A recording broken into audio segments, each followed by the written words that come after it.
राजनीति की सबसे बड़ी कहानी जिसे हमने नाम दिया है 243 यानी 243 का 50-50 गेम प्लान। बात बिहार चुनाव की है। 50-50 का मतलब है एनडीए और महागठबंधन, और 243 तो समझ ही गए होंगे, बिहार विधानसभा में कुल विधायक संख्या जिसके लिए अब चुनाव होने जा रहा है। मेरे दोनों तरफ आप कुछ अक्षर लिखे हुए देख रहे हैं। ये कोड वर्ड है उन कहानियों के जो बिहार का चुनावी भविष्य तैयार कर रही है। बारी बारी से कोड क्रैक करेंगे और आपको बिहार का चुनावी भविष्य बताएंगे। बिहार में विधानसभा चुनाव की गहमा गहमी के बीच 4 बड़े डेवलपमेंट हुए हैं। लालू परिवार 600 करोड़ के लैंड फॉर जॉब घोटाले के आरोपों में घिरा है।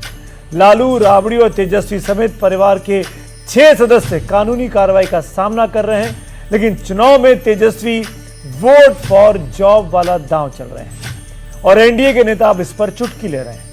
बिहार की राजनीति में आज लल बबुआ शब्द भी चर्चा में आ रहा है। इसकी शुरुआत केंद्रीय मंत्री गिरिराज सिंह ने की। उन्होंने राहुल गांधी को लल बबुआ कह दिया। इसी बात पर लल बबुआ बनाम मन जितुआ की बहस भी शुरू हुई है। लोग किस नेता को लल बबुआ कह रहे हैं और किस नेता को मन जिताऊ, आज आपको यह भी हम बताने वाले हैं।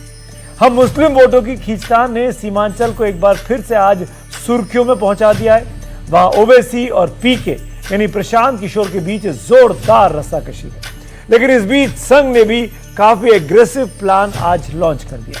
आज आपको सीमांचल की सियासत का संपूर्ण सत्य दिखाएंगे।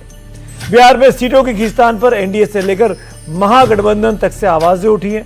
नेताओं की नाराजगी की खबरें आ रही थी, लेकिन एनडीए ने आज सीट शेयरिंग का फॉर्मूला खोज लिया। महागठबंधन अभी इसमें पिछड़ता दिखाई दे रहा है।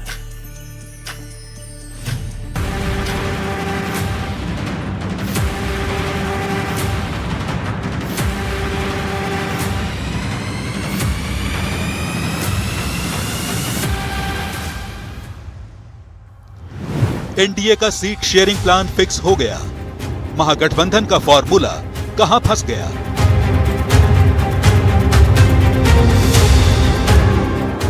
तेजस्वी ने अशोक महतो को दरवाजे से लौटा दिया। आरजेडी का इमेज क्लीन मिशन शुरू हो गया।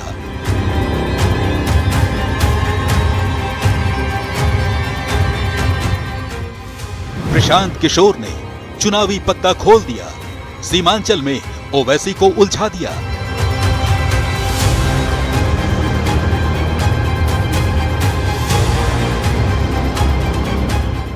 बिहार की राजनीति में गिरिराज लल बबुआ लाए। निशाने पर कौन कौन से नेता आए?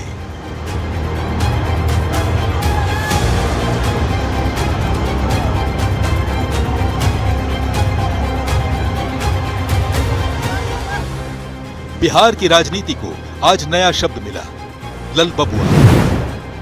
लल बबुआ शब्द नेपो किड का हिंदी रूपांतरण है और सियासत के शब्दकोश में इसे शामिल कराया बेगूसराय से बीजेपी के सांसद और केंद्रीय मंत्री गिरिराज सिंह ने, राहुल गांधी को लल बबुआ बताकर। एक देखिए, उन्होंने जैन जी कहा था और उसी में एक शब्द निकला था नेपो किड।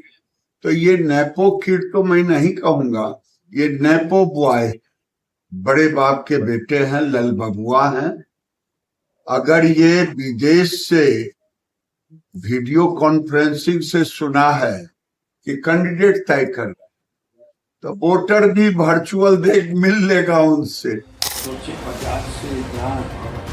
गिरिराज ने राहुल गांधी के लिए लल बबुआ शब्द का इस्तेमाल किस अर्थ में किया, ये समझना मुश्किल नहीं। वो इसके जरिए वंशवाद की सियासत पर निशाना साधना चाहते थे, लेकिन विपक्ष के नेता इसी तरह के आरोप चिराग पासवान पर भी लगाते रहे हैं और चिराग ने 3 दिन तक एनडीए को भी चैन नहीं लेने दिया। हालांकि रूठने मनाने के खेल के बाद चिराग ने सीट बंटवारे पर रजामंदी वाला मैसेज जरूर दे दिया। मैं जानता हूं कि आप सब सिर्फ घोषणा का इंतजार कर रहे हैं, वो भी जल्द हो जाएगी, पर इतना मैं जरूर कहूंगा कि बातचीत बहुत अच्छे से, बहुत बढ़िया से, कल जैसा आदरणीय नित्यानंद जी ने कहा, सकारात्मक, बहुत ही सकारात्मक रूप से बातचीत हुई है, हो रही है और अभी अंतिम दौर में अब ये बातचीत पहुंच चुकी है। मुझे लगता है जिस घोषणा का इंतजार आप सब कर रहे हैं कि कौन कहाँ कितनी, हम लोग हर एक माइन्यूट जितने भी डिटेलिंग्स हैं हर चीज को हम लोग पहले ही डिस्कस कर लेना चाहते हैं, ताकि बाद में गठबंधन के भीतर किसी भी चीज को लेकर, सीटों को लेकर, प्रत्याशियों को लेकर, कहाँ पे कौन कैसे प्रचार करेगा, कैसे, हर चीज को विस्तार से हम लोग चर्चा करना चाहते हैं, जो कि बहुत अच्छे से हुई है, हो रही है। और चिराग पहले 40 सीट मांग रहे थे, बाद में 35 सीट पर आए। इसके बाद दिल्ली में चिराग पासवान और नित्यानंद राय के बीच आधे घंटे की बैठक हुई। दोनों नेता जब बाहर निकले तो होठों पर मुस्कान थी। तो जहाँ पे मेरे प्रधानमंत्री हैं वहाँ पे कम से कम मुझे अपने सम्मान की चिंता करने की जरूरत नहीं है। आपको बहुत स्पष्ट शब्दों में कहा है और बिहार में एनडीए की सरकार बनाने की उनकी मन की जो योजना है उस पर बहुत विस्तृत से आपको बताया। धन्यवाद। सब सकारात्मक है, कहीं कुछ नहीं है, सब सकारात्मक। नित्यानंद राय और चिराग की बातों से क्लियर हो गया कि सीट शेयरिंग को लेकर बड़ा पेच निकल चुका है। चिराग को मनाने से पहले बीजेपी नेता विनोद तावड़े राष्ट्रीय लोक मोर्चा यानी आरएलएम के उपेंद्र कुशवाहा से बातचीत कर चुके थे। रह गए जीतन राम मांझी, तो वो गठबंधन धर्म निभाने का वचन पहले ही दे चुके हैं। सब लोग के दिमाग में ऐसी बात है कि एनडीए को पुनः वहां आना है और एनडीए का कोई भी भाग ऐसा है जो कोई ऐसा कर्तव्य नहीं करेगा जिसमें एनडीए भी कुछ करे। सूत्रों का दावा है कि एनडीए में तय किए गए फाइनल फॉर्मूले के मुताबिक जेडीयू 102 सीट पर लड़ेगी, बीजेपी को उससे एक सीट कम यानी 101 सीट मिलेगी। चिराग की लोक जनशक्ति पार्टी रामविलास 27 सीट, जीतन राम मांझी की पार्टी हिंदुस्तान अवाम मोर्चा सेकुलर 8 और उपेंद्र कुशवाहा की राष्ट्रीय लोक मोर्चा 5 सीट पर चुनाव लड़ेगी। सीट बंटवारे के लिए बैठकें महागठबंधन में भी हो रही हैं, लेकिन फॉर्मूला अभी दूर दिखाई दे रहा है। इस बीच राबड़ी के दरवाजे से आई एक तस्वीर बिहार की पॉलिटिक्स का टॉकिंग पॉइंट बन गई। खुद को कुर्मी समाज का नेता बताने वाले आरजेडी के बाहुबली अशोक महतो पटना में राबड़ी देवी के घर पहुंचे, लेकिन दरवाजा नहीं खुला। 2024 के लोकसभा चुनाव में लालू ने अशोक महतो की पत्नी अनीता कुमारी को मुंगेर से टिकट दिया था। वो ललन सिंह से चुनाव हार गई थी। अशोक महतो इस बार अपनी पत्नी को वारिसलीगंज से विधानसभा चुनाव लड़ाना चाहते हैं। वो इसी सिलसिले में तेजस्वी यादव से मिलना चाहते थे, लेकिन जिस तरह उन्हें लौटाया गया उसे आरजेडी की इमेज क्लीनिंग कोशिश के तौर पर देखा जा रहा है। राबड़ी के घर के बाहर से आई ये तस्वीरें भी चर्चा में रहीं। बरहरा क्षेत्र के पूर्व विधायक सरोज यादव को टिकट देने की मांग को लेकर पार्टी कार्यकर्ताओं ने लालू की गाड़ी घेर ली। लालू तो वहां से निकल गए, लेकिन सरोज यादव के समर्थक डटे रहे। राष्ट्रीय जनता दल गरीबों की पार्टी है और तेजस्वी यादव को बिहार की जनता एक विश्वास के नज़रों से देख रही है, तो फिर सरोज यादव के साथ इस तरह का भेदभाव क्यों? सरोज यादव का 6 माह से ना फोन ना मैसेज का रिप्लाई दिया जा रहा है। इस गहमागहमी के बीच पटना के 10 सर्कुलर रोड राबड़ी देवी के घर पर आरजेडी की राज्य और केंद्रीय संसदीय बोर्ड की बैठक हुई, जिसमें तय किया गया कि उम्मीदवारों के चुनाव से जुड़े सारे फैसले खुद लालू लेंगे। सीटों का ऐलान बहुत जल्द होगा और मुझे लगता है कि एक सीटों पर राष्ट्रीय अध्यक्ष जी की पैनी नजर है। युवा नेतृत्व तेजस्वी जी बिहार के जो एक साख के मिसाल बने हैं, जो कहते हैं वो करते हैं, यह उनकी क्रियाकलापों में है। इसलिए उनके पर्णों को ध्यान में रख करके बिहार वासियों ने उन्हें ढेर सारा आशीर्वाद 14 तारीख को जो परिणाम आएंगे वो पूरे तौर पर बिहार के हित में आएंगे और तेजस्वी जी के नेतृत्व पर आएंगे। माना जा रहा है कि इस बात का ऐलान इसलिए किया गया कि टिकट को लेकर विरोध के सुर न उठें। वैसे हर परिवार के एक सदस्य को सरकारी नौकरी देने का ऐलान कर चुके तेजस्वी इस बार कॉन्फिडेंट दिखाई दे रहे हैं। देखिए, आज जो है हमने ऐतिहासिक और युगांतकारी घोषणा की है और हम लोगों की सोच है सामाजिक न्याय के साथ साथ लोगों को आर्थिक न्याय देना। और जो हमने आज जो घोषणा की है, जिस भी परिवार के पास बिहार में सरकारी नौकरी नहीं है, उन परिवारों को जो है सरकारी नौकरी जो है हमारी सरकार बनने के 20 दिन के भीतर ये अधिनियम बनाया जाएगा और 20 महीने में कोई ऐसा परिवार नहीं बचेगा जहां सरकारी नौकरी ना हो। यानी आज की जो मौजूदा सरकार है, यहाँ केवल 2-3 भूंजा पार्टी वाले लोग जो है, कुछ रिटायर्ड अधिकारी, भ्रष्ट लोग ही जो है सरकार चला रहे हैं।